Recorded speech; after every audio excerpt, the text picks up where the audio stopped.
आवेश की एक क्वेश्चन है, प्रॉब्लम है। आवेश की दो समांतर अनंत समतल चादरों के कारण वैद्युत क्षेत्र की तीव्रता electric field intensity due to two parallel infinite plane sheet of charge. यहाँ पर देखिए, जब दोनों चादर समान आवेश तथा अलग अलग आवेश घनत्व के हों। यहाँ पर देखिए दो चादर है, एक है ए जिसका आवेश घनत्व है सिग्मा 1 और दूसरा है बी जिसका आवेश घनत्व है सिग्मा 2 और दोनों पर आवेश क्या है, सिग्मा 1 है, सिग्मा 1 है। हम जानते हैं किसी धनावेशित चादर के कारण किसी बिंदु P पर वैद्युत क्षेत्र वह बाहर की तरफ होगी, E1 बाहर की तरफ है, तथा P बिंदु पर E2 के द्वारा जो वैद्युत क्षेत्र की तीव्रता होगी वह क्या होगा, E2 होगा। अब आपके दिमाग में एक क्वेश्चन आ सकता है कि क्यों E1 के द्वारा जो B चादर के द्वारा वैद्युत क्षेत्र की तीव्रता है वह कैसे E2 ही रहेगा, क्योंकि इसके बीच में एक और चादर रखा गया। तो हमने पढ़ा है कि वैद्युत क्षेत्र की तीव्रता को किसी बिंदु पर अलग अलग बिंदु आवेशों अथवा अलग अलग चादरों के कारण जो वैद्युत क्षेत्र की तीव्रता होती है वह वही रहता, वह एक दूसरे को प्रभावित नहीं करते हैं। और हम क्या जानते हैं, हम जानते हैं अभी हमने निकाला है कि किसी अनंत लंबाई के आवेशित चादर के कारण वैद्युत क्षेत्र की तीव्रता क्या होती है, सिग्मा 1/2 एप्सिलॉन नॉट। तो E2 बराबर भी क्या होगा, सिग्मा 2/2 एप्सिलॉन नॉट। अतः P बिंदु पर, ये जो मेरा पहला पॉइंट है, ये P बिंदु पर A के द्वारा वैद्युत क्षेत्र की तीव्रता क्या है, बाहर की तरफ है, B के कारण भी बाहर की तरफ है। क्योंकि दो के दोनों वैद्युत क्षेत्र की तीव्रताएं समांतर और समान दिशा में है, अतः हम जानते हैं दो सदिश अगर A और B दोनों एक ही दिशा में कार्य करते हैं तो उनका जो परिणामी R होता है वह A + B के बराबर होता है। अतः E1 का मान क्या होगा, सिग्मा 1/2 एप्सिलॉन नॉट, बाहर की तरफ कह सकते हैं बेटा। E2 के द्वारा भी क्या होगा, बाहर की तरफ होगा। तो नेट जो वैद्युत क्षेत्र की तीव्रता हो जाएगी वह क्या हो जाएगी, ई नेट इक्वल टू क्या हो जाएगा, E1 + E2, और U1 का मान क्या है, sigma 1/2 epsilon naught, sigma 2/2 epsilon not, ये भी क्या हो जाएगी, बाहर की तरफ हो जाएगी। अर्थात P बिंदु पे जो वैद्युत क्षेत्र की तीव्रता क्या देगी, सिग्मा 1 + सिग्मा 2/2 एप्सिलॉन नॉट। अब आते हैं Q बिंदु पर, अर्थात मध्य बिंदु पे। Q बिंदु पे देखें,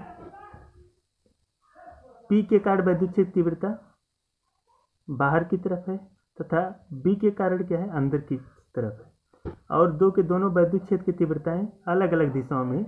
अतः Q बिंदु पे जो वैद्युत क्षेत्र की तीव्रता होगी वह E1 के कारण इधर है, तो Q2 के कारण क्या है, इधर है।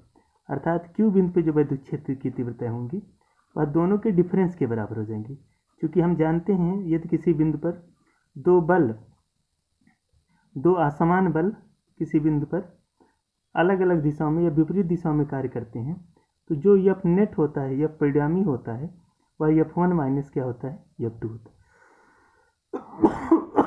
अतः Q बिंदु पर जो परिणामी वैद्युत क्षेत्र तीव्रता होगी वह U1 - U2 हो जाएगी, सिग्मा 1 - सिग्मा 2/2 एप्सिलॉन नॉट होगा। अब जिसका वैद्युत क्षेत्र की तीव्रता अधिक होगी, आवेश घनत्व जिसका अधिक होगा उस प्लेट की तरफ क्या हो जाएगी, परिणामी वैद्युत क्षेत्र की तीव्रता। तीसरे बिंदु पर आते हैं, R बिंदु पर अथवा बाह्य बिंदु पर। बिंदु पर A के कारण जो वैद्युत क्षेत्र की तीव्रता होगी, A प्लेट के कारण वैद्युत क्षेत्र की तीव्रता बाहर की तरफ, B के कारण भी बाहर की तरफ है। अथवा हम कह सकते हैं A और B के दोनों सम्मिलित वैद्युत क्षेत्र की तीव्रता है, दोनों समान है एक दिशा में, अतः क्या हो जाएंगी, जुड़ जाएंगी। और यहाँ पर क्या हो जाएगा, E = E1 + E2 = sigma 1 + sigma 2/2 epsilon not. आइए हम दूसरे एप्लीकेशन पर बात करते हैं। अब तक जो मेरा आवेश था वो क्या था, अलग अलग था। यहाँ पर यदि आवेश क्या हो, समान हो, और आवेश की प्रकृति क्या हो, विपरीत हो, समान पृष्ठ घनत्व के विपरीत आवेशित समांतर चादर के कारण वैद्युत क्षेत्र तीव्रता। देखें, एक ये अनंत आवेश की एक चादर है जिस पर आवेश क्या है, सिग्मा प्लस, और एक दूसरी ये अनंत आवेश की एक चादर है जिस पर आवेश क्या है, -सिग्मा 1 - सिग्मा है। दोनों का जो आवेश घनत्व है उसका परिमाण समान है, भले ही दिशा अलग अलग हो और चार्ज की प्रकृति अलग हो। अब हम बात करते हैं पहले बिंदु पे, फर्स्ट पॉइंट पे अथवा पी बिंदु पे। धन के कारण विद्युत क्षेत्र की तीव्रता ई प्लस क्या होगी, बाहर की तरफ होगी, और माइनस के कारण क्या होगी, अंदर की तरफ होगी। अतः पी बिंदु पर जो विद्युत की क्षेत्र की तीव्रता क्या हो जाएगी, E plus minus E minus ये होगा। तथा मध्य बिंदु पर क्या होगा, ई प्लस, इसके प्लस के कारण क्यू की तरफ तथा माइनस के कारण भी माइनस क्यू की तरफ होगी, अथवा क्या हो जाएगी E plus plus E minus. और आर बिंदु पर क्या होगी, प्लस के कारण बाहर की तरफ और माइनस के कारण अंदर की तरफ। आइए हम देखते हैं। हम जानते हैं गास प्रमेय के अनुसार ई प्लस के कारण विद्युत क्षेत्र तीव्रता क्या हो जाएगी, sigma upon 2 epsilon not. E minus के कारण क्या हो जाएगी, सिग्मा अपान 2 एप्सिलॉन नॉट। बस क्या होगी, प्लस के कारण बाहर की तरफ और माइनस के कारण क्या होगी, अंदर की तरफ। अतः पी बिंदु पर जो परिणामी विद्युत क्षेत्र की तीव्रता होगी वह क्या हो जाएगी, E plus minus E minus, तो क्या होगा sigma upon 2 epsilon naught, sigma upon 2 epsilon naught equal to 0। क्योंकि ये देखें पी बिंदु है, यहाँ पर ये प्लस दूसरी दिशा में है, ये माइनस दूसरी दिशा में। चूंकि दोनों के परिमाण बराबर हैं, अतः बाहर पी बिंदु पर विद्युत क्षेत्र की तीव्रता क्या होगी, 0 होगी। अब बात करते हैं दूसरे बिंदु पर, दूसरे पार्ट अथवा क्यू बिंदु पर। क्यू बिंदु पर आते हैं, क्यू बिंदु माने मध्य बिंदु पर।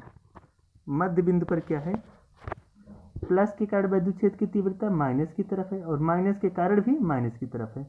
अतः जो दूसरा पॉइंट है यहाँ पर ई प्लस और ई माइनस दोनों एक दिशा में कार्य करते हैं, अतः आपस में जुड़ जाएंगे। तो देखें ई प्लस और ई माइनस जोड़ दिए, sigma upon 2 epsilon naught, sigma upon 2 epsilon not क्या आ जाएगा, सिग्मा अपान एप्सिलॉन नॉट किधर, +2 माइनस की तरफ। अब आर बिंदु पे आते हैं। आर बिंदु पर भी क्या होगा, प्लस के कारण बाहर की तरफ और माइनस के कारण अंदर की तरफ, अथवा घट जाएगा। तो sigma upon 2 epsilon not minus sigma upon 2 epsilon not घटा दिए और घट के क्या हो गया, 0 हो गया। अतः हम क्या कह सकते हैं, आवेशित चादर के मध्य विद्युत क्षेत्र की तीव्रता कितनी रहती है, सिग्मा अपान 2 एप्सिलॉन नॉट, और बाहर क्या होता है, 0 होता है। बाहर क्या रहता है, 0 रहता है।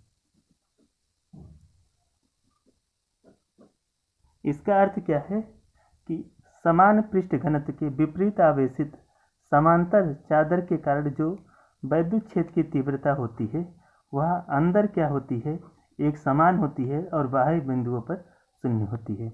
इसी का प्रयोग हम आगे चल के कैपेसिटर में करेंगे। धन्यवाद।